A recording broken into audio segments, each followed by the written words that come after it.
तो बात करते हैं बलूचिस्तान की, जो पाकिस्तान का सबसे बड़ा सूबा है और एक बार फिर शदीद तशद्दुद की लपेट में है। हाल ही में वहाँ हमलों की एक ऐसी लहर उठी है जिसने पूरे मुल्क को हिलाकर रख दिया है।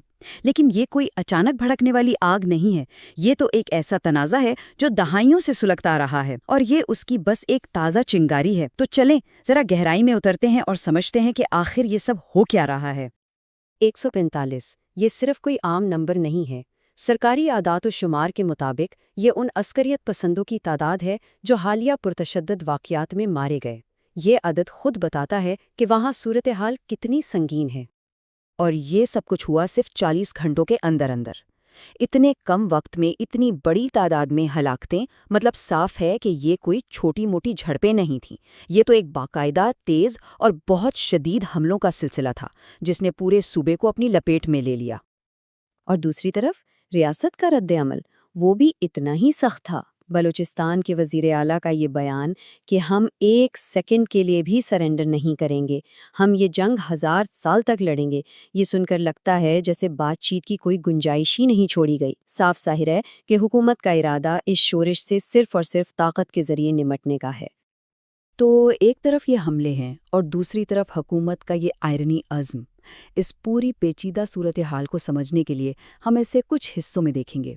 पहले बात करेंगे हालिया वाक़यात की, फिर देखेंगे कि इस बगावत की जड़ें कहाँ हैं, कौन कौन से गिरोह इसमें शामिल हैं, उनका और हुकूमत का बयानिया क्या है, रियासत का जवाब क्या है, और आखिर में ये भी देखेंगे कि ये तनाज़ा अब अपने इलाके से बाहर कैसे फैल रहा है। तो सबसे पहले हिस्सा अव्वल, मुहासरे में एक सूबा। चले देखते हैं कि वो क्या वाक़यात थे, वो कौन सी चिंगारियां थीं जिन्होंने इस आग को एकदम से इतना भड़का दिया कि बलूचिस्तान फिर से खबरों में छा गया। देखें, ये कोई एक आध हमला नहीं था, ये तो पूरी तरह से एक प्लान्ड कोऑर्डिनेटेड स्ट्राइक थी। नोशकी से लेके ग्वादर तक मुख्तलिफ शहरों में एक ही वक्त में सिक्योरिटी फोर्सेस की अहम जगहों को टारगेट किया गया। इससे एक बात तो बिल्कुल साफ हो जाती है कि ये बागी गिरोह अब पहले से कई ज़्यादा मुनज़्ज़म है और इनके पास वसाइल भी ज़्यादा हैं। तो अब आते हैं हिस्सा दोम पर, बगावत की जड़ें। देखिए, ये जो कुछ आज हो रहा है ना, ये अचानक नहीं हुआ। इसको समझने के लिए हमें तारीख में थोड़ा पीछे जाना पड़ेगा और देखना होगा कि वो कौन सी पुरानी शिकायतें हैं, वो कौन सी मुज़ाहमत है जो दहाइयों से इस आग को भड़का रही है। ये कहानी शुरू होती है पाकिस्तान बनने के साथ ही। कहा जा सकता है कि बलूचिस्तान की शोरिश की तारीख इतनी ही पुरानी है जितना खुद पाकिस्तान। पहली बगावत तो 1948 में कलात के इल्हाक के फौरन बाद ही शुरू हो गई थी। फिर 70 की दहाई में एक बड़ा मरहला आया जब सूबाई हुकूमत को बरतरफ किया गया, और फिर सन 2000 के बाद से जो मौजूदा फेस चल रहा है उसका मरकज़ वसाइल, सियासी हुकूक और ख़ास तौर पर सीपैक हैं। तो ये एक ऐसा तनाज़ा है जो एक नस्ल से दूसरी नस्ल को मुंतकिल हो रहा है। तो आखिर इस सारी लड़ाई की वजह क्या है? बुनियादी तौर पर 3 बड़ी शिकायतें हैं।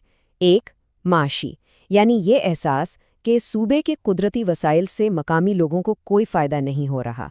दूसरा, सियासी, यानी ज़्यादा खुद मुख्तारी का मुतालबा।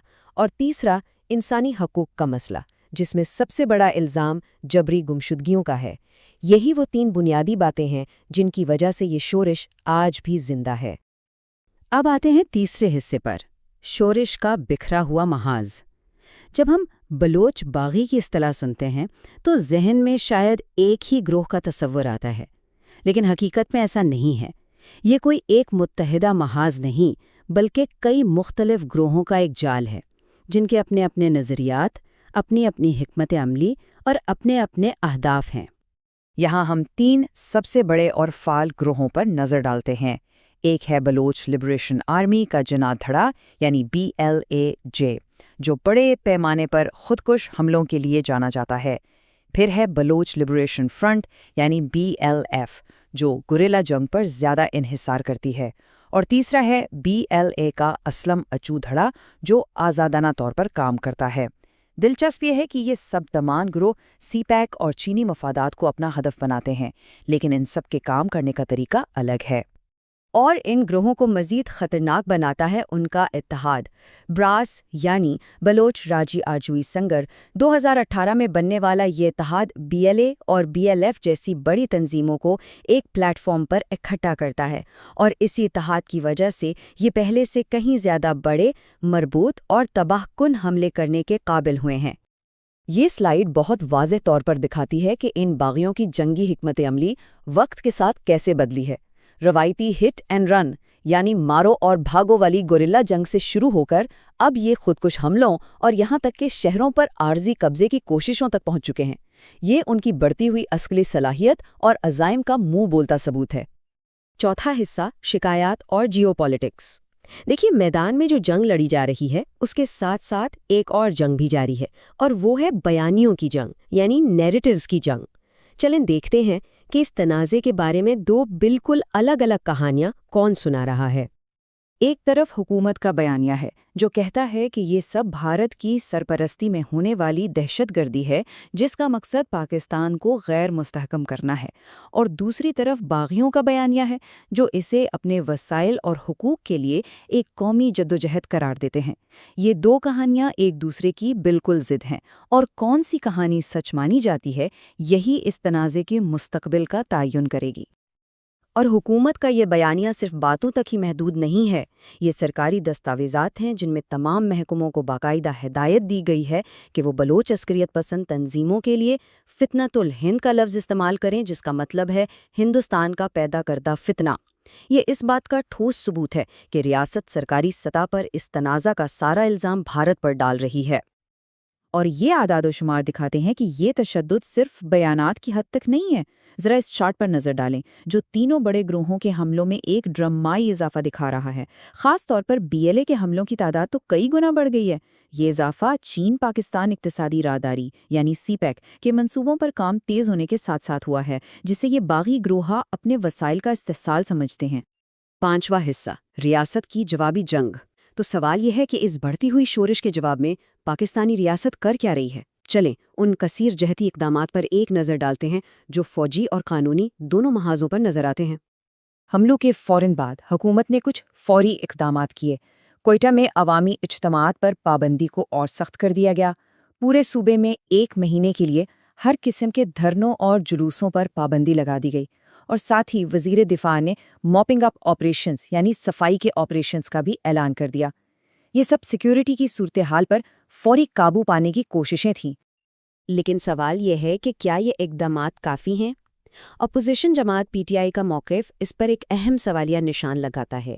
ان کا کہنا ہے کہ وفاقی سطح پر کوئی سنجیدہ حکمت عملی نظر نہیں آتی اور صوبائی حکومت زمینی حقائق سے بے خبر ہے۔ یہ تنقید اس خدشے کو اجاگر کرتی ہے کہ حکومت کا رد عمل صرف وقتی اور فوجی نوعیت کا ہے، اور اس میں مسئلے کے سیاسی اور معاشی پہلوؤں کو نظر انداز کیا جا رہا ہے۔ اور اب ہم آتے ہیں اس مسئلے کے سب سے خطرناک پہلو کی طرف۔